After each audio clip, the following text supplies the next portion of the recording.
Bom dia, boa tarde, boa noite, tudo bem com você? Estou tranquilo? Quanto tempo? Espero que você esteja bem.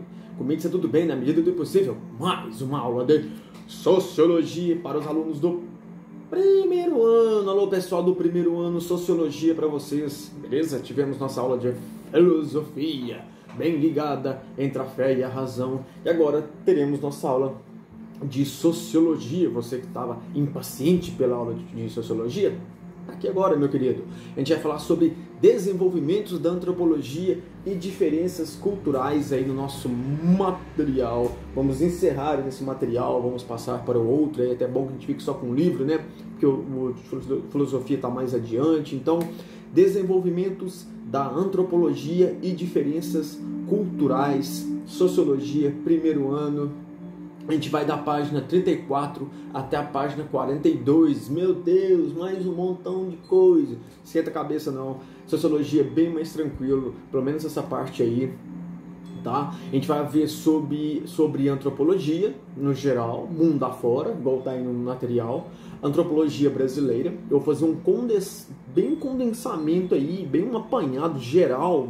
Dessa vez não tá nem um pouco resumido não, beleza? É bem um geralzão ali. A gente vai pegar desde o início ali, que a gente começou o nosso assunto, falando que a antropologia tá sempre, uma ciência que está sempre ajudando a gente aqui, com os nossos estudos dentro da sociologia.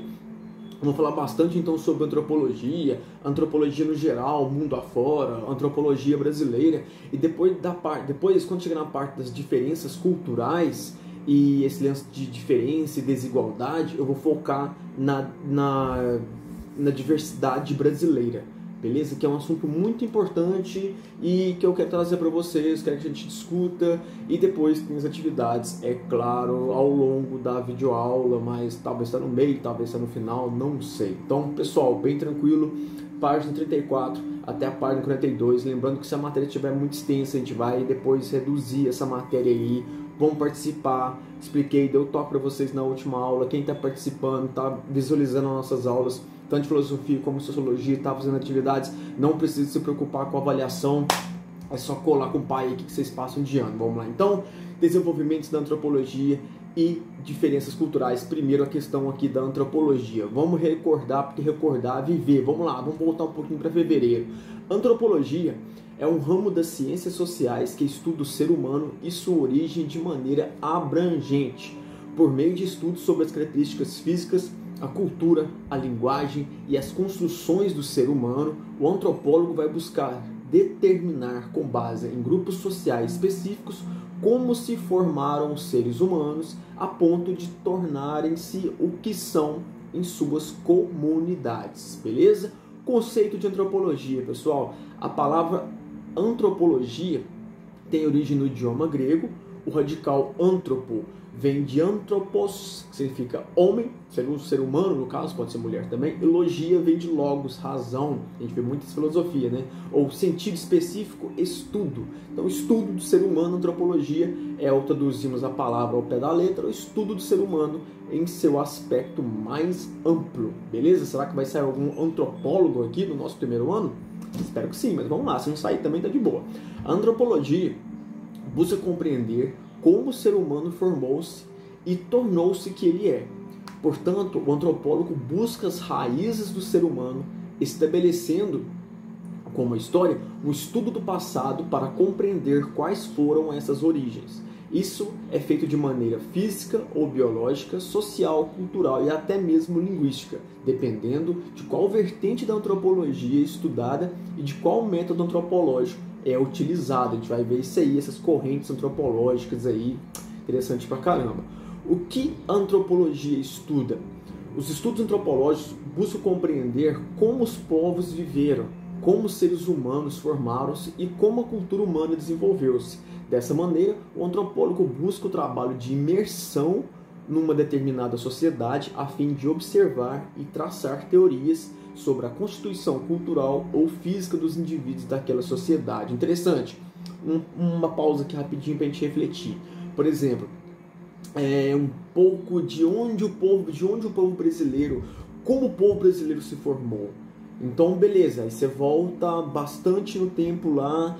Os portugueses chegaram aqui e tinha os índios, beleza, mas como que esses índios chegaram aqui, da onde os índios caíram do céu, brotaram da terra, como é que foi esse negócio aí.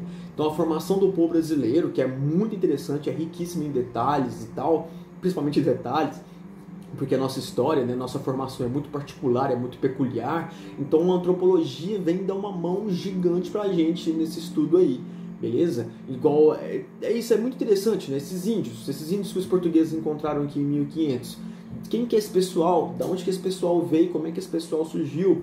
Antropologia, beleza? Tipos de antropologia. A concepção clássica de antropologia estabelecida a partir dos estudos europeus do século XIX e XX. Vamos lá, a gente tem a antropologia biológica ou física. É um estudo da formação do ser humano em seus aspectos físicos. Os antropólogos dessa vertente buscam, junto à biologia, determinar quais fatores levaram os seres humanos a desenvolver determinados atributos físicos em sociedades específicas. Dessa maneira, se um antropólogo está estudando uma aldeia indígena, olha só, que tem características próprias, ele vai procurar saber quais fatores geográficos e biológicos levaram aquela tribo a desenvolver as suas características peculiares. Exemplo disso, o nosso indígena, ele tem características físicas bem peculiares. O nosso indígena, se você lembrar, pensar um pouquinho, tem alguns traços orientais, olho mais oblíquo, não tem muito pelo, cabelinho bem lisinho, então é interessante isso aí. Antropologia cultural, vemos antropologia biológica ou física, agora antropologia cultural. É uma vertente mais ampla e busca compreender como se formaram as culturas dos diferentes grupos humanos, tomando cultura como um conjunto de hábitos, costumes, valores, religião, arte, culinária, etc. Esse aí cultural então é mais ampla do que a física ou biológica. Agora a concepção estadunidense de antropologia subdividida em 4 campos. Então a gente viu a divisão antropológica, os ramos, as correntes antropológicas ali dentro do viés europeu, e agora a concepção norte-americana, dividida em 4 campos. Então a gente vai ter antropologia biológica ou física, que consiste no mesmo estudo de antropologia biológica ou física da divisão europeia clássica, então a mesma coisa. Antropologia cultural, consiste no mesmo estudo de antropologia cultural da divisão europeia clássica. Beleza, agora o negócio vai mudar, meu querido. Antropologia linguística, veja só, com base nos estudos da linguagem de uma sociedade, determina as origens daquele povo. O importante antropólogo que deu os impulsos para o reconhecimento desse ramo da antropologia foi o alemão, radicado nos Estados Unidos, Franz Boas. No fim da primeira metade do século XX, o antropólogo belga Claude Lévi-Strauss desenvolveu uma teoria que ficou conhecida como antropologia estruturalista, a qual se baseia na linguagem para determinar as estruturas similares das pessoas dentro de uma cultura. Apesar da importância de Boas, e é com Lévi-Strauss que a antropologia passa a identificar na linguagem o objeto central de estudo. Essa antropologia linguística é muito bacana, muito importante. Conseguiu vários êxitos aí nesses estudos, mas enfim, vamos continuar aqui. A arqueologia busca compreender a formação do ser humano com base nos objetos materiais deixados por ele, né? Seriam mais ou menos como se fossem rastros. Nesse sentido, o arqueólogo busca por armas, utensílios culinários, vestimentas, escritos e pinturas e utensílios em geral que possam expressar como os povos antigos viviam, o que permite elaborar teorias sobre o modo de vida e cultura dos seres humanos do passado. Encontra um objeto e, a partir daquele objeto, vai se imaginando e elaborando teorias sobre o modo de vida e cultura daquele povo que tinha aquele objeto, né? Que desenvolveu aquele objeto, enfim. Antropologia e agora, super importante pra gente aqui, e sociologia. Vamos lá? Todo mundo certinho? Pode continuar? Bora! A antropologia surgiu como uma ferramenta da sociologia para compreender as diferenças étnicas dos seres humanos. No século XIX, nos estudos de história e geografia contemporâneos, a sociologia e a antropologia surgiram com um objetivo bem específico: servir como meio de auxílio para o capitalismo industrial. A expansão industrial que a Europa viveu no século XIX colocou uma nova necessidade para a economia europeia: a busca de recursos naturais que serviram de matéria-prima para a produção. Para satisfazer tal busca, as potências europeias, em especial a Inglaterra, a França e a Alemanha, iniciaram um novo processo de colonização dos países não desenvolvidos situados na África, Oceania e na Ásia, e que possuíam recursos naturais em abundância. Deve ter visto isso aí em história, essa questão do neocolonialismo. No século XV, durante o colonialismo europeu, liderado principalmente por Portugal, Espanha e Inglaterra, as justificativas para a dominação das colônias e dos povos que lá viviam e a justificativa da escravidão dava-se pela religião. Os europeus nutriam a crença de que eles deveriam colonizar os territórios pagãos e levar o cristianismo a esses lugares. Por isso seria o caminho para a salvação desses povos. Beleza, isso no século XV. Além disso, os europeus acreditavam que havia uma predestinação divina que os permitia dominar povos que, no seu ponto de vista, eram atrasados. Muitos navegantes que participaram desse primeiro movimento de colonização escreveram relatos considerados documentos antropológicos de um período pré-científico, ou seja, de quando a antropologia ainda não era uma ciência bem construída. No século XIX, agora, a sociedade intelectual europeia não mais acreditava cegamente na religião, pois a ciência tinha tomado nela um lugar de destaque.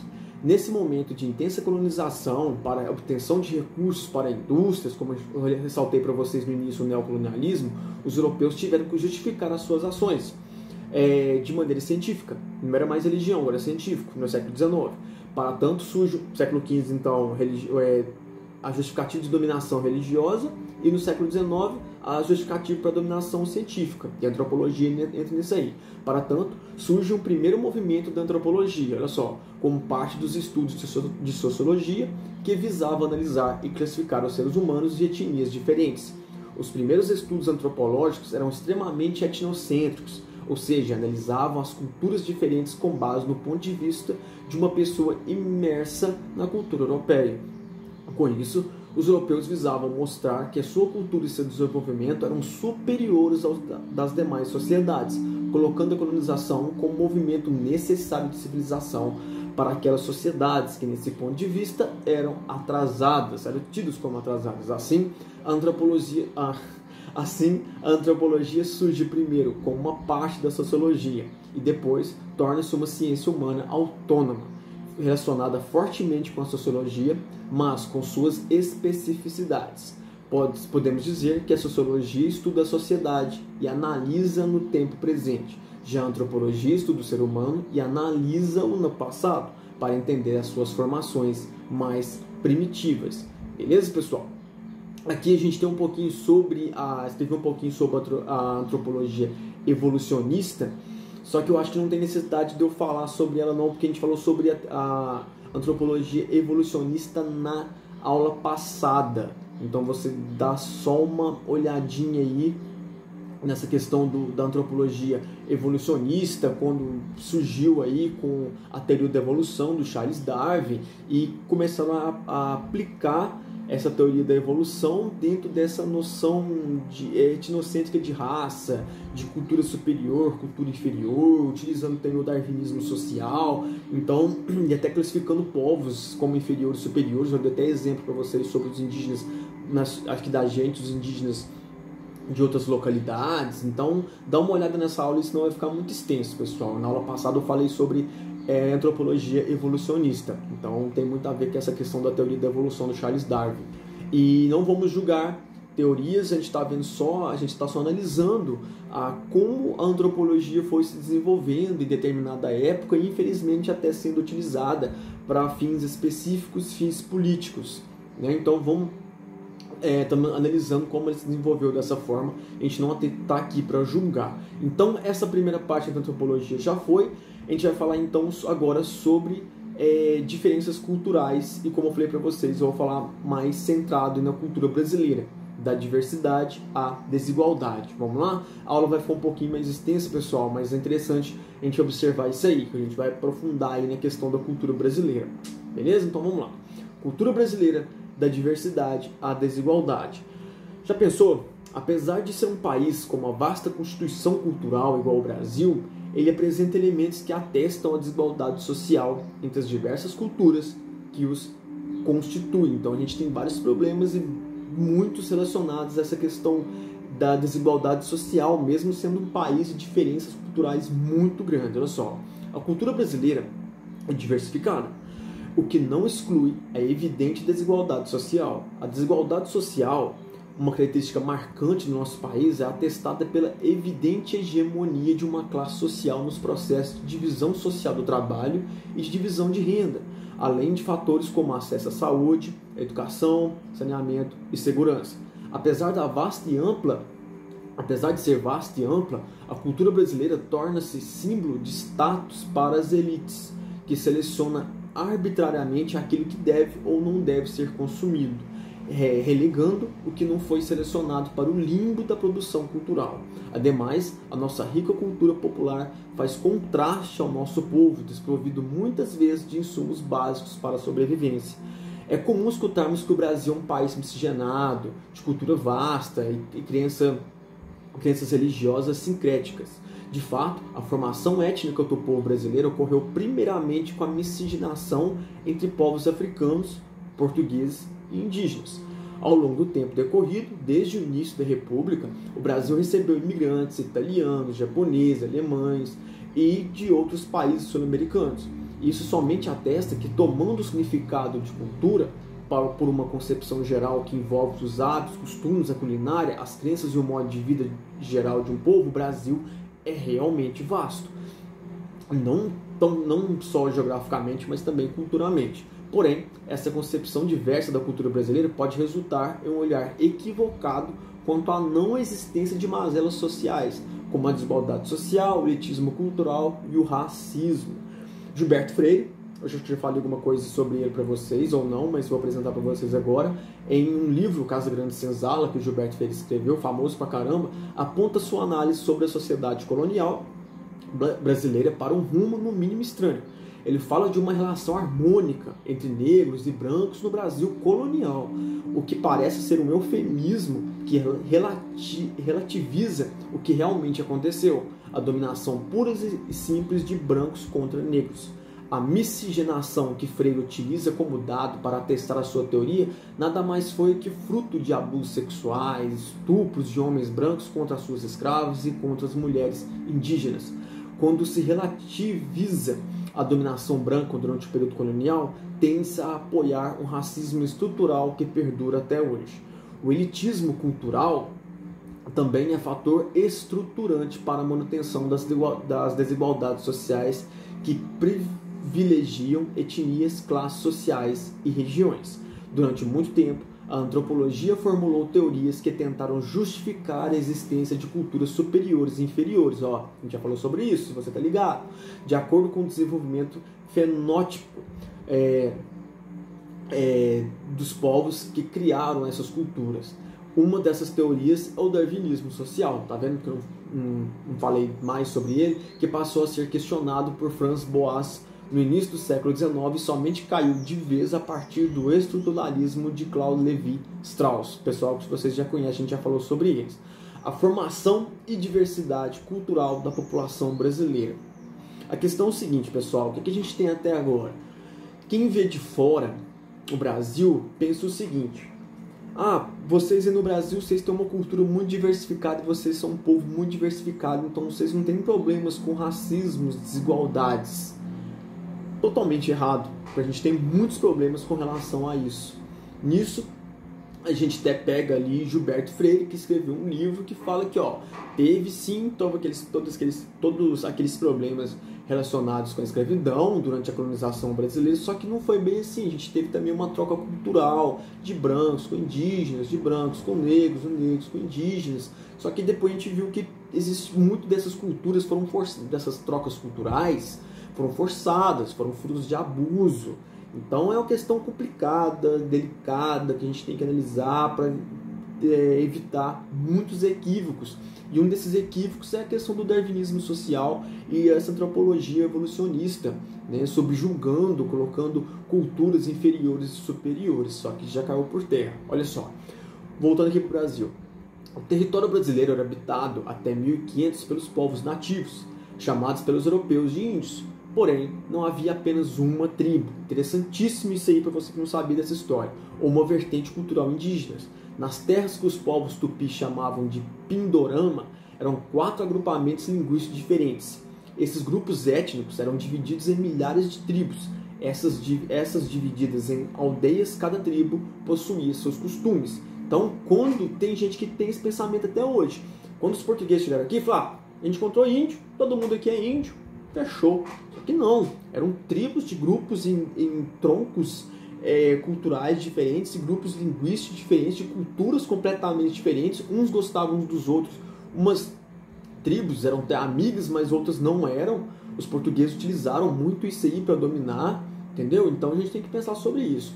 Com a captura e a escravização dos povos africanos, podemos observar uma vastidão cultural semelhante à dos povos indígenas, pois não havia uma só tribo de onde os portugueses capturavam os africanos, ou só cultura africana. Os povos africanos eram vastos, divididos em várias tribos e de várias origens étnicas diferentes, o que conferiu à formação cultural afro-brasileira uma vastidão e amplitude tão diversa quanto indígena. Outra coisa também, os portugueses chegaram na África para trazer os africanos para cá para trabalhar, para ser escravizados. Ah, todo mundo aqui é africano, todo mundo é negro, todo mundo é igual. Não, eram de culturas diferentes, de aldeias, de tribos, de povos diferentes, que alguns eram amigos e outros inimigos. Os africanos brigavam entre eles ali, até hoje brigam, assim como brigam aqui dentro do Brasil, brigam nos Estados Unidos, brigam, enfim, na Europa. Na Europa, vários conflitos de europeus contra europeus. Aí os portugueses souberam utilizar isso a favor deles e a favor da escravidão. Beleza? Então, desde quando o mundo é mundo, a escravidão existe. Então, tem que tomar cuidado com isso aí, quando for relacionar, quando for falar disso aí. Olha só. Então, a gente é um resultado de povos diferentes, de grupos diferentes indígenas e também resultado de grupos africanos diferentes, beleza? De europeus também, olha só. Deixa eu ver aqui onde que eu parei, pessoal. A vinda de povos brancos de origem europeia para o Brasil, tanto portugueses como a vinda de italianos, alemães, contribuiu para a miscigenação do nosso povo. No Brasil surgiu uma cultura ímpar, fruto da forte miscigenação que resultou em produtos culturais populares sem igual no mundo. Então, nossa cultura é muito particular por isso. Então, vieram vários, a gente já tinha aqui a presença de vários grupos indígenas diferentes, tivemos a chegada de vários grupos africanos diferentes e depois tivemos, além dos portugueses, a gente teve alemão, japonês, italiano e por aí vai, e por aí vem. Também em nossa terra e na formação do nosso povo o sincretismo religioso, devido à mistura de crenças, o que resultou, por exemplo, no surgimento de uma religião genuinamente brasileira, a Umbanda, que mistura elementos do candomblé e do kardecismo. Outro exemplo que eu posso dar para vocês, a Igreja de Nossa Senhora do Rosário com a festa do Rosário, que é uma mistura de crenças, onde que a gente tem ritos católicos misturados com músicas e danças e vestimentas africanas. Depois você pensa um pouquinho sobre isso aí. Um pouquinho sobre preconceito, vamos falar sobre as coisas negativas, a aula tá ficando grande, mas depois você pausa e assiste por partes. Preconceito cultural no Brasil. Olha só, preciso muito dessa atenção agora nesse momento. Desde o início da colonização, o elitismo cultural reina no Brasil, pois os portugueses viam a si mesmo como superiores e os povos nativos como inferiores.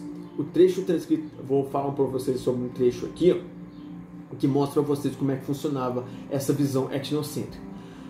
É um trecho, uma visão portuguesa, de um português com relação a nós aqui. A língua desse gentio, toda pela costa, é uma carece de 3 letras, não se acha nela F, nem L, nem R, coisa digna de espanto, pois assim não tem fé, não tem lei, nem tem rei. E dessa maneira vivem sem justiça e desordenadamente. Então mostra bem para vocês a questão desse etnocentrismo, essa visão etnocêntrica com relação ao povo brasileiro, aos indígenas e tal. O seguinte, mais tarde, quando os africanos começaram a ser escravizados por povos europeus, a escravidão assentava-se igualmente em um etnocentrismo racista e em um elitismo cultural. Os europeus brancos julgam-se superiores aos africanos por seus fenótipos e por suas características culturais, que no julgamento dos próprios europeus eram superiores. Os europeus tinham um sistema político governamental e com formação estatal, dominavam a pólvora e a escrita, além de terem moeda e iniciar o capitalismo mercantilista. Os povos do sul desenvolveram-se de maneira diferente, com exceção de alguns povos mesoamericanos nativos da África e da América. Viviam em contato com a natureza e não estabeleciam relações comerciais nem centralização de poder. O que eu falei para vocês sobre o nosso indígena e o indígena norte-americano, por exemplo, é completamente diferente, não tem um melhor que o outro. Entendeu? É uma questão de necessidade. O que eles desenvolveram. O modo de vida dos nativos africanos e americanos era autossuficiente e a sua cultura tinha ganhado contornos diferentes da cultura europeia. A justificação do domínio pela cultura é um forte elemento do preconceito cultural no Brasil. Hoje, podemos falar da existência de um elitismo que culmina na discriminação daquelas pessoas marginalizadas e em um racismo estrutural. O racismo estrutural, muito forte no Brasil, é um tipo de racismo velado e indireto. Ele pode ser manifestado por meio de dados socioeconômicos, como os que apontam que os negros ganham em média R$ 1.200 a menos que os brancos, segundo o levantamento do IBGE. Outra questão também de racismo estrutural velado e indireto é você ir na universidade e ver quantos negros tem lá e ir na cadeia e ver quantos negros tem lá. Esse tipo de racismo arrasta-se sorrateiramente desde a abolição da escravidão, que deu a liberdade por direito aos negros escravizados, mas não deu suporte educacional e econômico de assistência básica para aquela população pudesse organizar a sua vida. Teorias que apontam para uma democracia racial, como o Gilberto Freire fala no livro dele, O Casagrande Senzala, somente reforçam a ideia de que estava tudo bem quando não estavam. Por não possuir um regime de apartheid, como por exemplo aconteceu nos Estados Unidos, o brasileiro médio cresceu acreditando que havia oportunidades iguais para negros, brancos e indígenas. Na verdade, nunca houve, e quem sofre com isso diariamente são os negros de classe mais baixa. Esses aspectos atestam que existe uma direta relação entre desigualdade social e diversidade cultural. Então existe sim uma relação entre a desigualdade social e a diversidade cultural. Beleza? Então, para finalizar, galera, essa questão aqui para vocês sobre a diferença entre diversidade cultural e desigualdade social. Olha só, em termos de estrita interpretação, diversidade cultural e desigualdade social são completamente diferentes. Desigualdade social faz referência à diferença entre as classes sociais e aos rendimentos de cada classe. Diversidade cultural faz referência à vasta quantidade de culturas diferentes existentes em nosso território. No Brasil, a associação entre os termos desigualdade social e diversidade cultural é possível, pois apesar de nossa diversa formação cultural, a exclusão social apresenta-se como um fator de exclusão que se manifesta majoritariamente por meio da diferença entre as diversas culturas que formam a população brasileira. Ufa, pessoal, é isso aí. A aula ficou muito extensa. Não imaginava que ia ficar tão extensa assim. E a gente tem ainda as atividades. Sim, a gente tem as atividades. Pode ficar tranquilo que estão aí. Olha só, a gente vai fazer então. Pessoal, a página 37 e a 38 tá aí do 5 até o 9, sobre aquela parte da antropologia. Então, página 37 e 38 da 5 até a 9. E a página 42 e 43 dá 2 a 6 sobre esse lance aí de diferenças culturais, diversidade e tal. Então, beleza? Então, 37 e 38, 5 a 9. E 42 e 43, 2 a 6. Beleza? Pessoal, é isso. Muito obrigado pela atenção de vocês. Muito obrigado aos guerreiros que ficaram aí até o final dessa aula. Já tem quase meia hora de aula aí, só sobre sociologia. É isso. Depois da próxima aula eu dou um refresco pra gente aí, tanto pra mim como pra vocês. Beleza, pessoal? Até a próxima. Muito obrigado e fui!